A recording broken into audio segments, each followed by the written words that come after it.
Hello and welcome back to another episode of MC Airsoft. My name is Mark, and today we're going to be discussing how to hold your sniper rifle, right? Because when we get into, something like this, normal AEG, slings are good, cool, put that on. 2 points, you can brace, you don't have to brace, it's up to you, but realistically, for most engagements with your standard AEG, you can C-clamp, you can wrap all the way around, you can thumb forward, counter supination, whatever. As long as you can hold it straight, it doesn't really matter. You got quick follow-up shots, and at distance, doesn't really matter. Close up, it doesn't really matter. You put the dot on the target and it's good enough most of the time, right? I'm not saying that there isn't a level of accuracy involved. Okay, obviously there is. You still have to be able to put dot on target, good, 3 points, 4 points of contact, however you want to judge that. But it's not as critical as when you get into bolt actions or semi-locked DMRs, okay? So,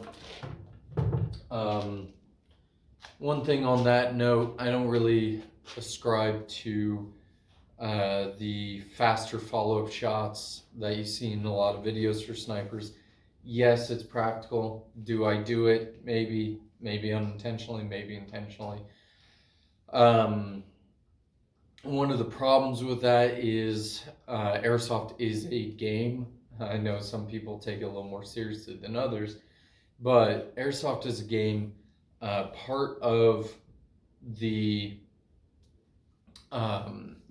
deal with sniper rifles is your slower rate of fire. Okay, that's a game balancing thing, right? It's game balancing. If you're playing Call of Duty or something, whatever people are playing nowadays, and you have the most powerful gun in the game, the most accurate, which is also the most accurate gun in the game, and it also happens to have a stupidly high rate of fire or a decently high rate of fire, well, that's broken, right? And while, I min-max my guns and all of that, there's a level of fairness involved, and so maybe I'm a little hypocritical on this, maybe not, it depends on your outlook, but there's a level of fairness involved when you get into game balancing. I've been running games for Airsoft for about 10 to 12 years now, and game balance is important, whether that's, team numbers, right? Making sure you have even amounts on either side, or let's not stack all of the saw gunners on one side versus the other, or, even distribution of bolt actions, or, make sure you have even amounts of kids on both sides. The goal of a game organizer should be to balance the game in some way. And when you have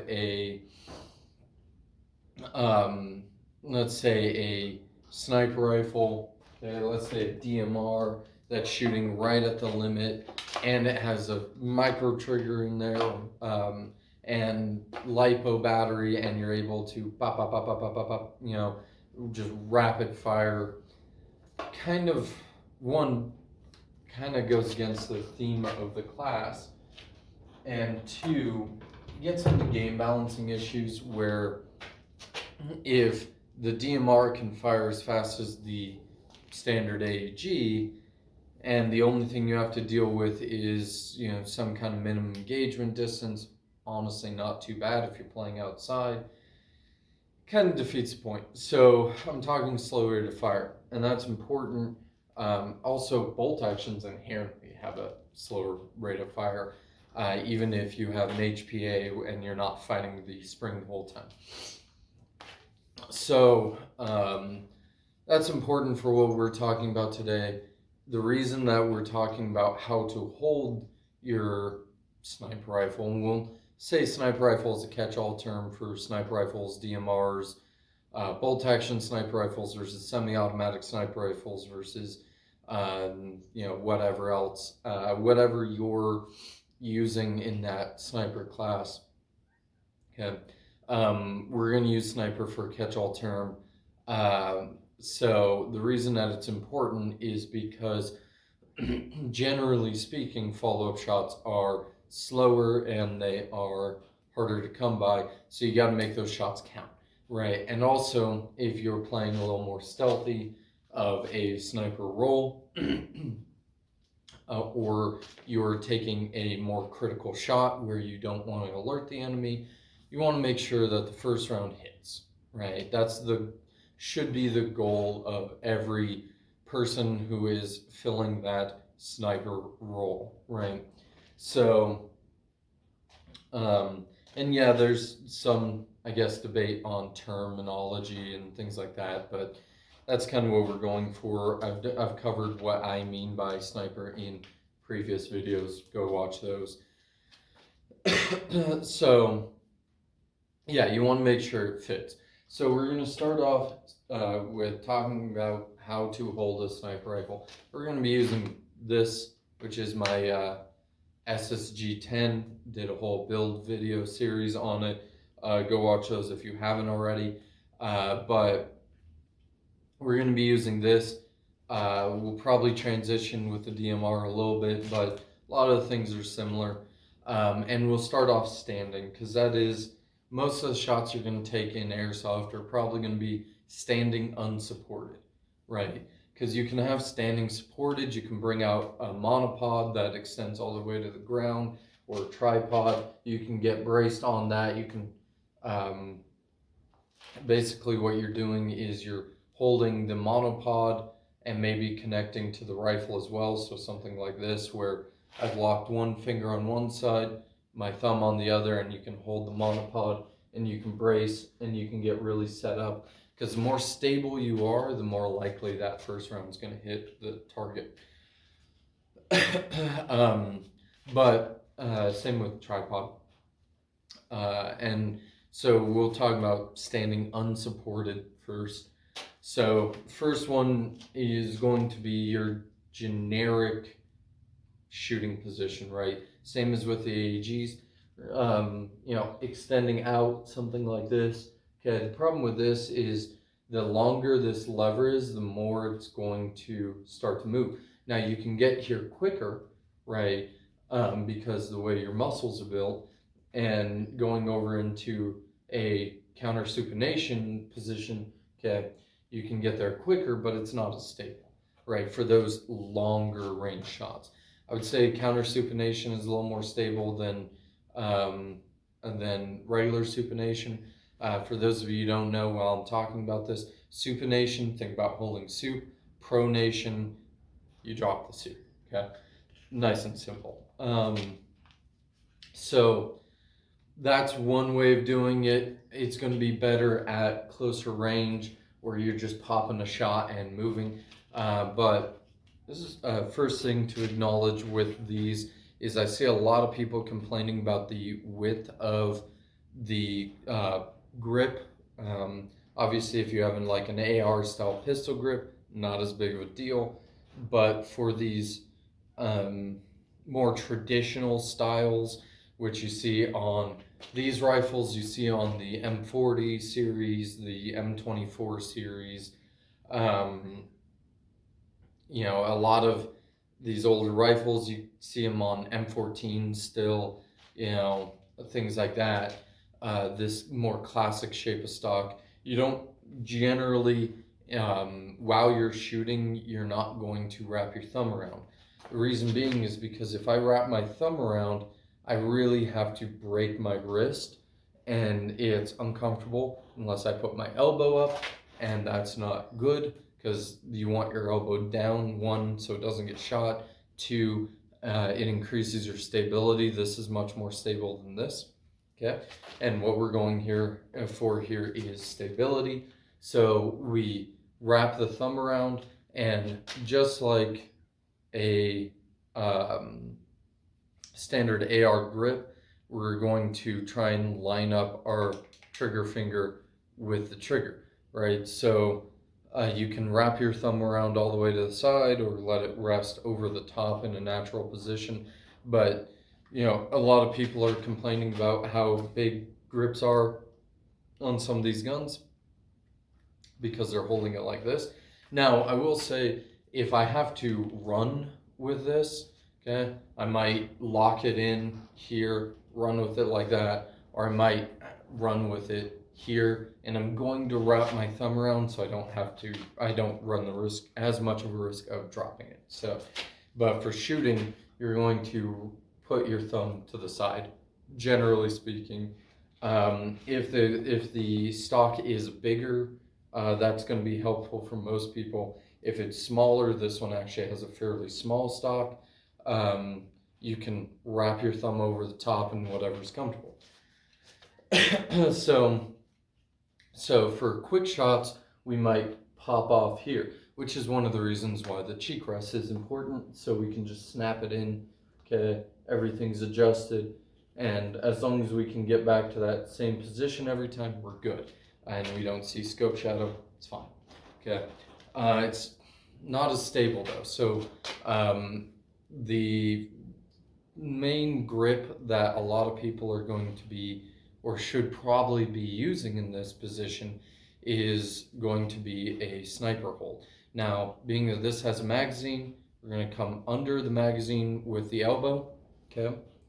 And we're going to wrap around and grab the inside of the wrist on the other side, which creates a nice stable shooting platform. That gives us a lot more points of contact versus grabbing here. If we grab here, this is more dynamic, but we have just our hand, which is realistically one point of contact because of the wrist. Whereas if we grab here, it's a shorter lever on the upper arm, but you also have your points of contact in the forearm that's compressing it, the bicep that's compressing it, and it's a nice short lever. So this is arguably, for most people, going to be a lot more stable. Now you can obviously retract that, and I like to grab the top of the stock, generally speaking, and that's a lot more stable as well. And I can compress with my forearm, I'm compressing my wrist into the stock of the gun. Now, I will say, the shooting between heart rates thing, not important. Breathing is important, right? Because I'm going to over-exaggerate it, but if I breathe in, rifle goes up, and breathe out, rifle goes down, which isn't a huge deal at short range, especially with like AAGs, right, where you can get those quicker follow-up shots. But when you get into trying to make the first shot hit, that breathing in might be enough. Like, I'm looking at my mailbox through my scope right now.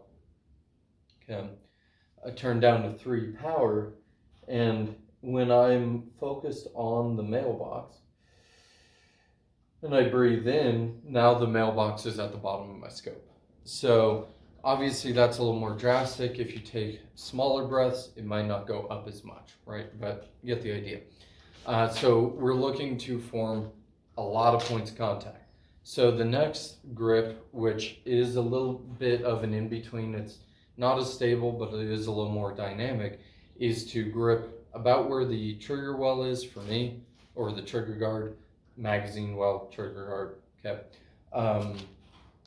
And you go for a counter supination build or grip, and your elbow and tricep are resting against your body, okay. And with this, I have a lot more stability than grabbing out here, but I don't have as much stability as a good sniper hold, right? And I bet that has other names, sniper hold, but that's what I was taught in the military. when we were told not to do it on the range. So that's what I'm going with. So that's standing unsupported, right? Now you can grip it however, and if you have trees or other things around, great, use those to your advantage. But standing unsupported, you're just standing out in the field and you pop a shot off or two, maybe try out one of those positions, give you a little bit more of an advantage. Next thing we're going to go to is standing supported.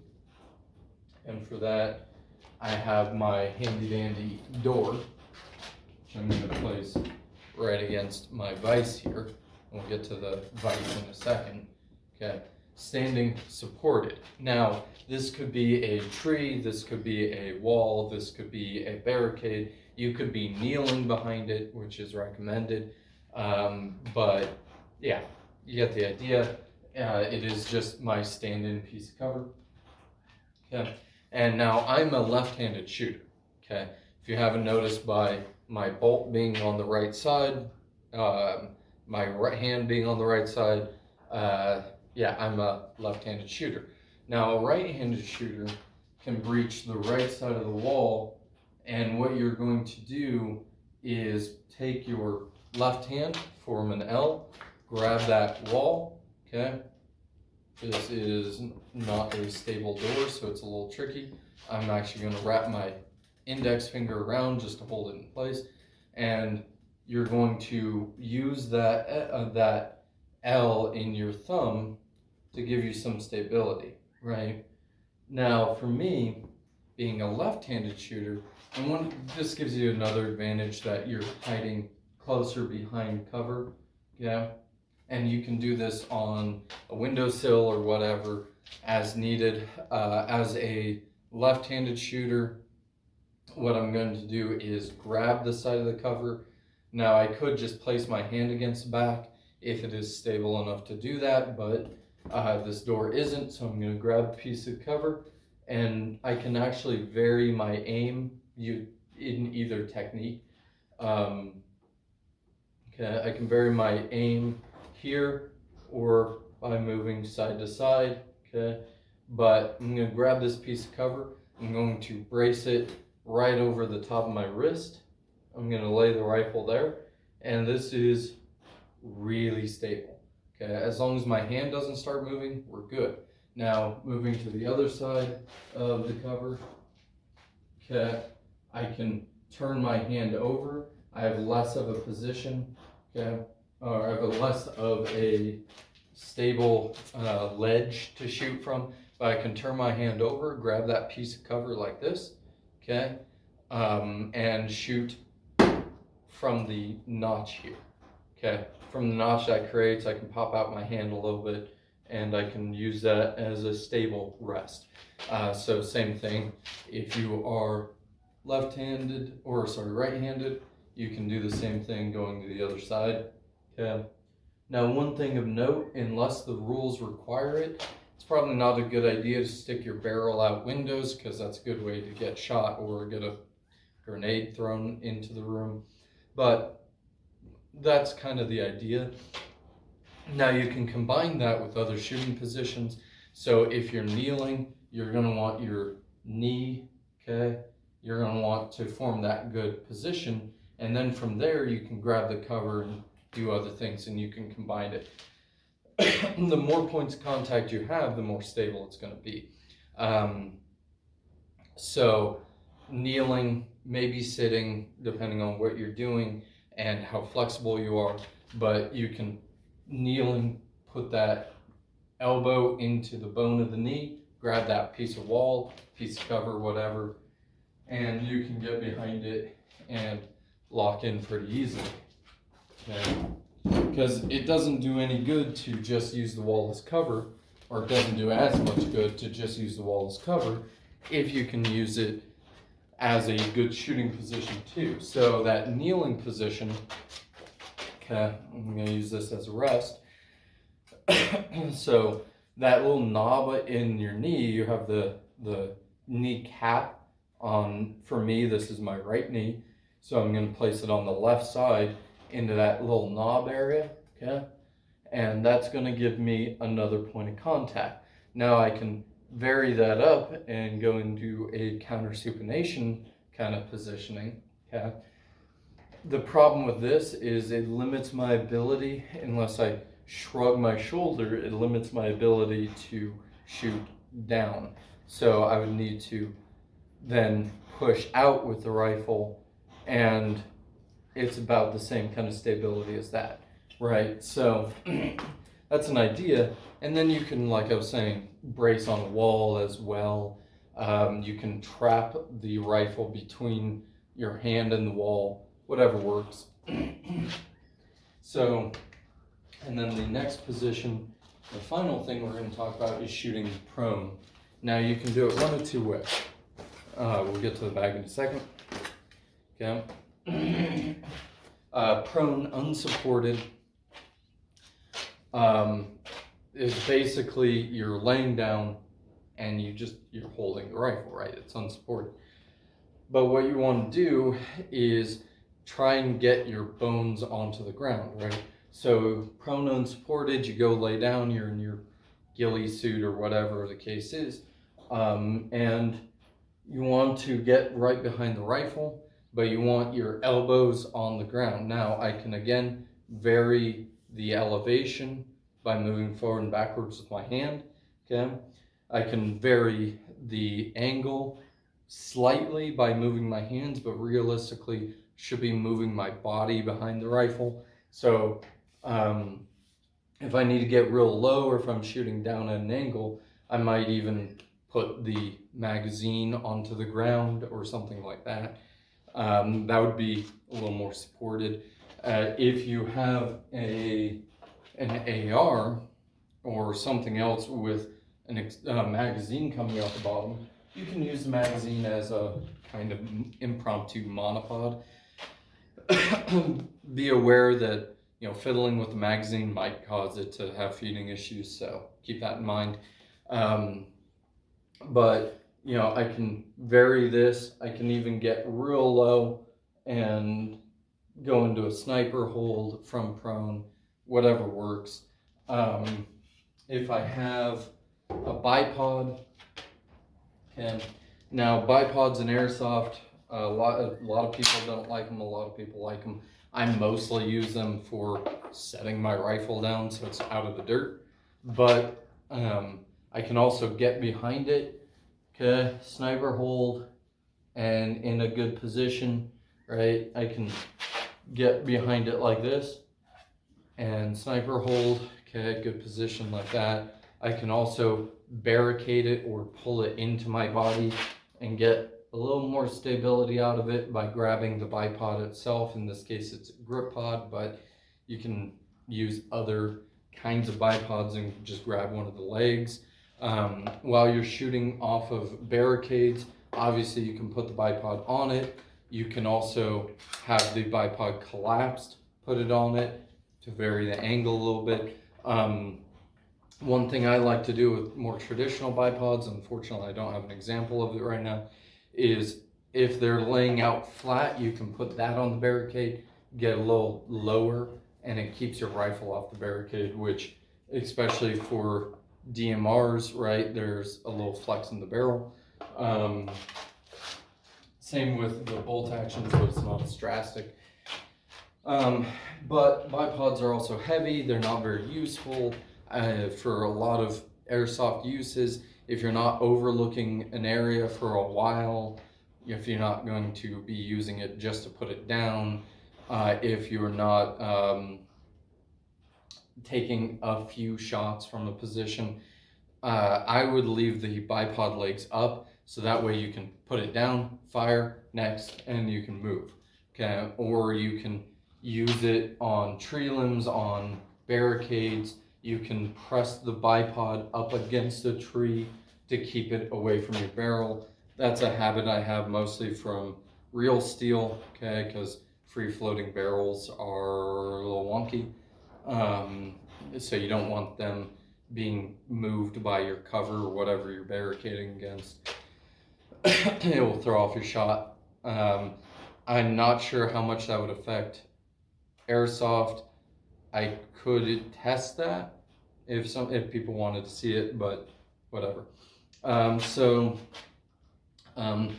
what I prefer is, since I already am wearing Camelback most of the time anyway, I play in Arizona, it gets hot, and frankly, you should just always have water on you. I prefer Camelbacks, but you know, canteens are okay, just not for what we're talking about. If you have a pack, you're probably going to have BBs, Camelback, okay? It's probably going to be a little more inflated than this. So what we're going to do is, if we get into a position where we have to be on Overwatch for a while, we're going to take off our pack, throw it down, and use that as our barricade, as our rest. So we'll probably get down in a prone position, laying down behind the bag, okay? And we can raise and lower it. You can put, if you have other things that you can take in and out of your bag, that can raise and lower it. You can also put things underneath the back of the stock. Shooting socks are a great option for real steel. They're really not necessarily in Airsoft. A canteen, or you know, maybe a dry bag if you're carrying a ruck. You know, just get creative. You can put things under the back of the stock to raise it up or lower it and keep it in position for long periods of time. And again, I am wrapping my thumb over the top a little bit. It's mostly off to the side. I can reach forward and barricade it from here, grabbing the front. I can also grab from the magazine or anything in here. I can get into a prone position behind it. I can start reaching back and into one of those sniper holds like we were talking about. Again, the name of the game is points of contact, right? The more points of contact you can have on your rifle, the better off you're going to be. Okay, so I've seen a lot of people complaining about, you know, grip sizes, about all that kind of thing, which I get it. You spend a lot of money, you should be comfortable, right? Generally speaking, this isn't a good position, right? Something like that. Not really what we're going for on these. You can place it underneath, you can place it to the side, okay? My fingers are just stabilizing the rotation or the barrel twist of the rifle, okay? And then other than that, I'm just holding it. I'm not going to be clamping down on it or anything like that. Even with a real gun, especially with a real gun, you don't want to do that because you don't want to push the, you don't want to contact the barrel and affect the accuracy, right? You can also come over here, okay? And it's sure, maybe it's still a little wide and you can come off to the side or something like that. But I can hold this all day and I'm barely using any fingers on it. So I think, and then like I addressed already, grip size back here. I think one of the problems with that is not being able, not holding it correctly. So I wanted to make this video talking about that.